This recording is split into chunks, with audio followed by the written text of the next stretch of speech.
Ang inang pako ito. Sanang pako pa na itong pangit.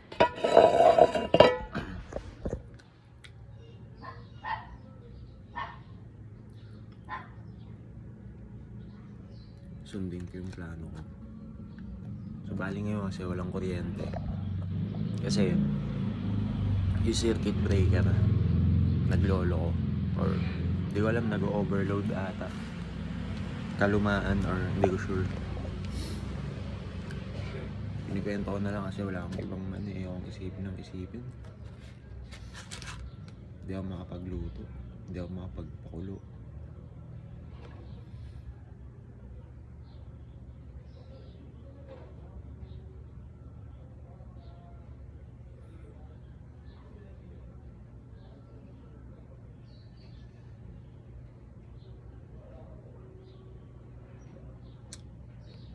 Naiinis ako.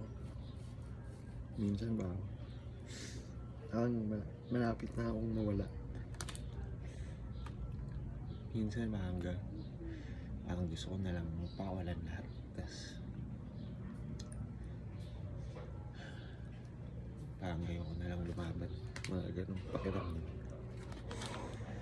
May mga ganong din ako eh. Kung i-upload ko to, kung may makakakita nito. Ito yung totoo.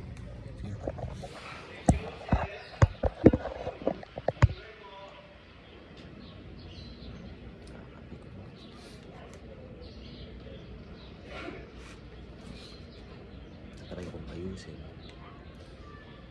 Nakakailang naman ayusin kasi may nagtatrabaho sa labas. Work from home. Putang inang paupahan ko eh. Problema sa paupahan na to. Putang inang kapitbahay, masyadong expansion. Siyempre, porket matagal na sila dito, di ba? Ang nangyayari, may lamesa sa labas, may bike. Hindi na nila kayang upahan yung isang unit. Kaya nag-expand ng labas lalo. Ngayon may nag-work from home. Bagay yung paupahan na to. Sila lang yung may sala. Pero saan naman, doesn't matter as long as, alam mo yan, may, kaso gusto nila expansion talaga eh. Nahihirapan nga mag-ayos ng circuit, hindi ko matape kasi nga may nag-work yung hirap. Yung mga yung araw-araw na kung hindi naman mahirap yung flow kasi magulo. May mga magulo sa labas. Minsan may magjowa pa ang puta. Imagine, lalaki ka.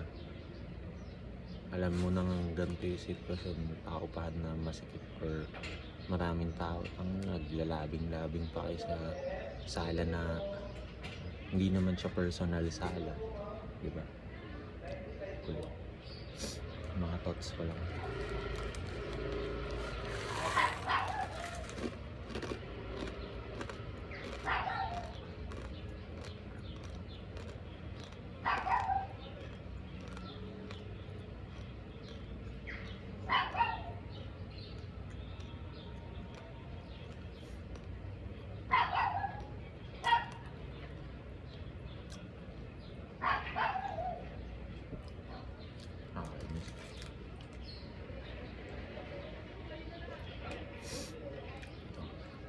Bumabalik naman yung diwa ko. Bumabalik naman. Nagiging normal naman ako. Nagiging stable. Minsan, parang testing ko. Testing yung lakas natin. Ayan, nagkakaproblema sa kuryente. Wala na akong makain ngayon. Kasalanan ko din naman. Alam ko naman yung mga nagawa ko. Alam ko din naman yung mga pinaggastusan ko, yung mga inutang ko bago mangyari. Kaya yung mga sinasahod ko minsan, pinababayad ko ng utang, bisyo. Kaya alam ko naman, na-acknowledge ko naman mismo sa sarili ko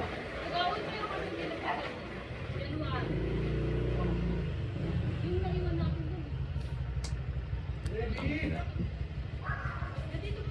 At anong solusyon? Ayusin.